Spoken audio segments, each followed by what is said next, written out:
ఈ విషయం మీ అందరికీ తెలుసు కదా, ఫేస్బుక్, వాట్సాప్, యూట్యూబ్ వంటి కంపెనీస్ కి లక్షల కొద్ది ఎంప్లాయీస్ ఉంటారు అని. కానీ 1 బిలియన్ యాక్టివ్ యూజర్స్ తో 30 బిలియన్ వాల్యుయేషన్ ఉన్న ఈ కంపెనీకి మాత్రం కేవలం 30 ఎంప్లాయీస్ మాత్రమే ఉన్నారు. ఈ కంపెనీకి ఎంప్లాయీస్ మాత్రమే కాదు, ఇన్వెస్టర్స్ లేరు, బోర్డ్ మీటింగ్స్ లేవు, ఓనర్షిప్ ఫైటింగ్ కూడా లేదు. అలాంటి ఈ కంపెనీ ఎలా బిల్డ్ అయిందంటారు? మన దేశంలో ఎవరికైనా ఎడ్యుకేషన్ కావాలి అన్నా, స్టాక్ మార్కెట్ టిప్స్ కావాలి అన్నా, జాబ్ నోటిఫికేషన్స్, మూవీస్ ఇలా ఏది కావాలి అన్నా గుర్తుకు వచ్చేది కేవలం ఒక్క యాప్ మాత్రమే, అదే టెలిగ్రామ్. కానీ ఇక్కడ షాకింగ్ విషయం ఏంటంటే టెలిగ్రామ్ యొక్క యాక్టివ్ యూజర్స్ ఎంతో తెలుసా?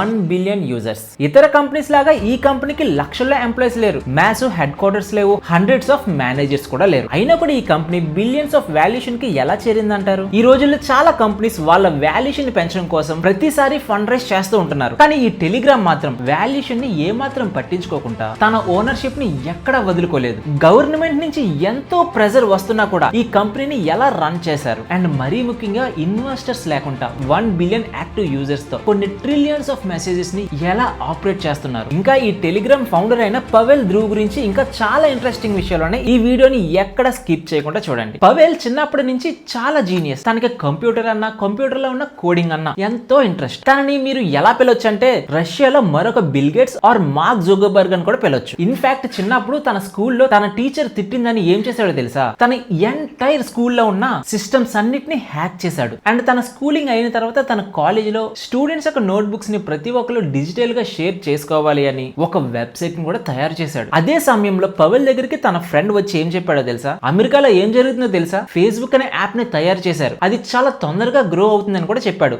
దానిని చూసిన పవెల్ రష్యన్స్ ఎందులో తక్కువ అని చెప్పి తను ఒక యాప్ ని తయారు చేశాడు, అదే వీకే యాప్. నెమ్మదిగా ఈ వీకే యాప్ ని రష్యన్స్ అందరూ రష్యన్స్ యొక్క ఫేస్బుక్ అని కూడా పిలిచారు. ఇది ఎంతలా సక్సెస్ అయిందంటే వీకే లాంచ్ అయిన 1 ఇయర్ లోనే మిలియన్స్ ఆఫ్ యూజర్స్ అయ్యారు. అండ్ లాంచ్ అయిన 2 ఇయర్స్ లోనే ఈ వీకే యాప్ రష్యాలోనే బిగ్గెస్ట్ సోషల్ నెట్వర్క్ గా మారింది. కానీ పవెల్ ఈ కంపెనీని ఎందుకు స్టార్ట్ చేశారో తెలుసా? మీరేమనుకుంటున్నారు? డబ్బుల కోసం కదా. కానీ థింగ్ ఏంటంటే పవెల్ ఈ కంపెనీని మనీ కోసం తయారు చేయలేదు, తన ఫన్ అండ్ ప్రజల యొక్క ఫ్రీడమ్ కోసం ఈ యాప్ ని తయారు చేశాడు. అంతేగాని ఫేస్బుక్ కి ఏదో కాంపిటీషన్ గా వెళ్ళి ఎక్కువ రెవెన్యూ చేద్దామని కాదు. ఇది మీకు క్లియర్ గా అర్థం అవడం కోసం ఒక చిన్న ఇన్సిడెంట్ చెప్తాను వినండి. మన ఇండియాలో రా ఉంటారు కదా, రా ఇతర దేశాల్లో స్పైస్ కింద ఉంటారు కదా, దానిని మన ఇండియాలో రా అని పిలుస్తాం కదా. అలానే రష్యాలో కూడా FSB అనే బాడీ ఉండేది. ఒక రోజు ఈ వీకే కంపెనీ దగ్గరికి వచ్చి పవెల్ ని మీ యాప్ లో కొంతమంది యూజర్స్ యొక్క డేటాని డిలీట్ చేయండి అండ్ మరికొంతమంది డేటాని మాకు షేర్ చేయండి అని చెప్పింది. జస్ట్ ఇమాజిన్, ఇండియాలో one of the biggest body, వాళ్ళు ఏం చెయ్యాలి అన్న చేయగలరు. అలాంటి వాళ్ళు మీ దగ్గరికి వచ్చి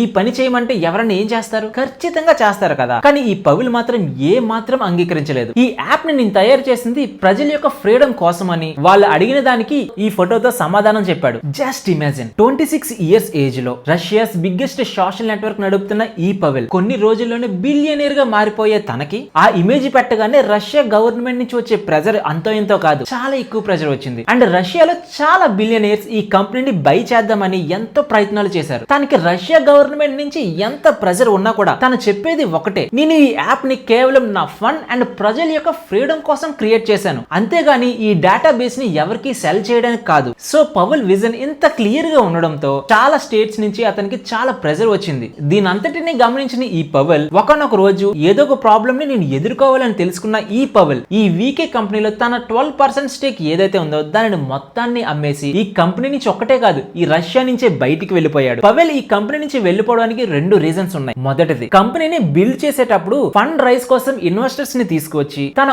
ఓనర్షిప్ ని సెల్ చేయడం వల్ల తన కంపెనీలోనే తన డెసిషన్స్ తీసుకోలేకపోయాడు. అండ్ సెకండ్ రీజన్, రష్యాలో ఉన్న ప్రజలు రష్యా రిలేటెడ్ గా negative comments and negative posts చేయడంతో రష్యా నుంచి ఈ వీకే కంపెనీకి చాలా ప్రెజర్ వచ్చింది. ఆ ప్రెజర్ ని తట్టుకోలేక కూడా ఈ పవెల్ ఈ కంపెనీ నుంచి బయటకు వచ్చేసాడు. ఇలా ఈ కంపెనీ నుంచి బయటికి వెళ్ళిపోయిన తర్వాత ఫస్ట్ లో తను అమెరికాలో ఉన్న సిలికాన్ వ్యాలీకి వెళ్దాం అనుకున్నాడు. కానీ మనందరికీ తెలుసు అమెరికా గవర్నమెంట్ ఎలా ఉంటుందో అని, ఎప్పుడు ఏ రిస్ట్రిక్షన్స్ పెడుతుందో కూడా తెలియదు. అలాంటి రిస్క్ స్టేట్స్ కి వెళ్ళడం ఎందుకని మొదట్లో బెర్లిన్ వంటి చాలా కంట్రీస్ కి వెళ్లి ఫైనల్ గా దుబాయ్ లో సెటిల్ అయ్యాడు. జస్ట్ ఇమాజిన్, రష్యాలో బిగ్గెస్ట్ సోషల్ నెట్వర్క్ యొక్క ఫౌండర్, మిలియన్స్ ఆఫ్ యూజర్స్ తో $1 బిలియన్ యొక్క వాల్యుయేషన్ తో ఒక బ్రైట్ ఫ్యూచర్ చూస్తున్న ఈ పవెల్ ఎప్పుడైనా అనుకుని ఉండుంటాడా తన ఓన్ కంపెనీ నుంచే తను బయటికి వెళ్ళిపోతాడు అని? అలా 2013 లో స్టార్ట్ అయిన ఈ టెలిగ్రామ్ కంపెనీ డే 1 నుంచి ఇప్పటి వరకు ఒక్క రూపాయి కూడా ఏ ఇన్వెస్టర్ నుంచి ఫండ్ రైజ్ చేయలేదు. తనకు ప్రీవియస్ గా ఎక్స్పీరియన్స్ ఉంది కదా, తొందరగా మంచిగా బిల్ చేద్దామని ఏదైనా ఇన్వెస్టర్స్ దగ్గర నుంచి ఫండ్ రైజ్ చేస్తే తను ఎక్కడికి వెళ్ళాలి, ఏం తిరగాలి, ఎవరితో మాట్లాడాలి, ఇలా ప్రతి డెసిషన్స్ ఈ ఇన్వెస్టర్స్ డిసైడ్ చేయాలి. వీకే గ్రూప్ లో ఉన్నప్పుడు ఇది తెలుసుకున్న ఈ పవెల్ ఈ టెలిగ్రామ్ కంపెనీలో ఇలా ఎప్పుడు జరగకూడదని ఏ ఇన్వెస్టర్స్ తోటి ఫండ్ రైజ్ చేయలేదు. నా పర్సనల్ ఒపీనియన్ ఏంటంటే ఫండ్ రైజ్ చేస్తే వాళ్ళ ఓనర్షిప్ ని ఒక్కటే కోల్పోవడం కాదు, ఆ కంపెనీలో వాళ్ళున్న కంట్రోల్ అండ్ వాళ్ళ ఫ్రీడమ్ ని కోల్పోయినట్టు. మీరేమనుకుంటున్నారు? ఒక్కసారి కామెంట్ సెక్షన్ లో కామెంట్ చేయండి. అండ్ ఇంతవరకు మీరు ఈ వీడియోని చూస్తున్నారంటే ఈ వీడియోలో ఉన్న డేటా చాలా ఇంట్రెస్టింగ్ అనిపించింది కదా? అనిపిస్తే ఈ వీడియోని ఒక్క లైక్ చేసి మన ఛానల్ ని సబ్స్క్రైబ్ చేయడం మర్చిపోకండి. ఇప్పుడు ఈ టెలిగ్రామ్ స్టోరీ గురించి మాట్లాడితే ఈ కంపెనీని డే 1 నుంచి పవెల్ తన దగ్గర ఉన్న మనీ తోటే ఫ్రమ్ స్క్రాచ్ నుంచి బిల్డ్ చేశాడు. అండ్ టెలిగ్రామ్ ఒక ఆర్కిటెక్చర్ కూడా చాలా డిఫరెంట్ గా ఉంటుంది. ప్రీవియస్ గా కూడా గవర్నమెంట్ తో ఎన్నో ఇష్యూస్ వచ్చాయి కదా, సేమ్ అలానే ఈ టెలిగ్రామ్ గ్రూప్ లో అలాంటి ఇష్యూస్ రాకూడదని కేవలం ఒక్క దేశంలోనే కాదు మల్టిపుల్ కంట్రీస్ లో వీళ్ళు డేటాబేస్ ని సేవ్ చేస్తున్నారు. నేను మీకు ఒక చిన్న ఎగ్జాంపుల్ చెప్తాను వినండి. సపోజ్ ఒక గవర్నమెంట్ టెలిగ్రామ్ దగ్గరికి వచ్చి మీరు ఈ డేటాబేస్ ని షేర్ చేయండి అని అడిగింది అనుకోండి, పవెల్ కి ఎలానో ఇష్టం లేదు, నో అని చెప్తారు. సో ఆ దేశంలో టెలిగ్రామ్ కంపెనీ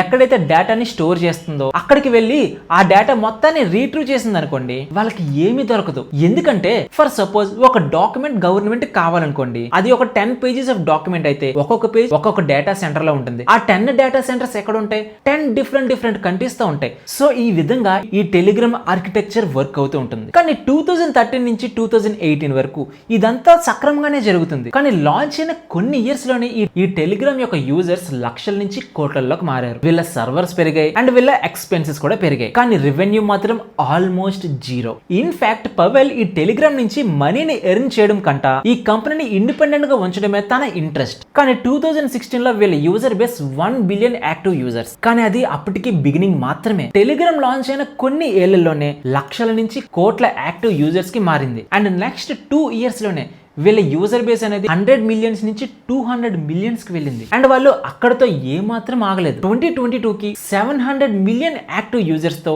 2025 కి 1 బిలియన్ యాక్టివ్ యూజర్స్ తో ప్రపంచంలోనే one of the biggest communication app గా మారింది ఈ టెలిగ్రామ్ యాప్. కానీ మిలియన్స్ ఆఫ్ యాక్టివ్ యూజర్స్ పెరగడంతో వీళ్ళ సర్వర్స్ పెరిగాయి అండ్ వీళ్ళ ఎక్స్పెన్సెస్ కూడా పెరిగాయి. అలాంటి సమయంలో ఈ పవెల్ ముందు ఉండేవి 3 ఆప్షన్స్. ఒకటిది తనకి ఈ కంపెనీలో ఉన్న ఓనర్షిప్ ని సెల్ చేయడం, అండ్ సెకండ్ది యూజర్స్ యొక్క డేటాని అమ్మడం, అండ్ థర్డ్ది ఏంటో తెలుసా? టెలిగ్రామ్ యాప్ లో మానిటైజేషన్ ని స్టార్ట్ చేయడం. మొదటి 2 ఆప్షన్స్ తనకి ఏ మాత్రం నచ్చవు. అందుకే కదా వీకే కంపెనీ నుంచి బయటకు వచ్చేసాడు. సో అందుకు ఈ పవెల్ ఈ థర్డ్ ఆప్షన్ ని ఎంచుకున్నాడు. ఇక్కడ మీకు డౌట్ రావచ్చు, Amazon, Flipkart, YouTube, WhatsApp, Facebook ఇలాంటి పెద్ద కంపెనీస్ కి లక్షల కొద్ది ఎంప్లాయీస్ ఉంటున్నారు కదా, మరి ఈ కంపెనీకి కేవలం 30 మెంబర్స్ ఎంప్లాయీస్ అయ్యి ఎందుకు అని మీకు ఒక చిన్న ఎగ్జాంపుల్ చెప్తాను.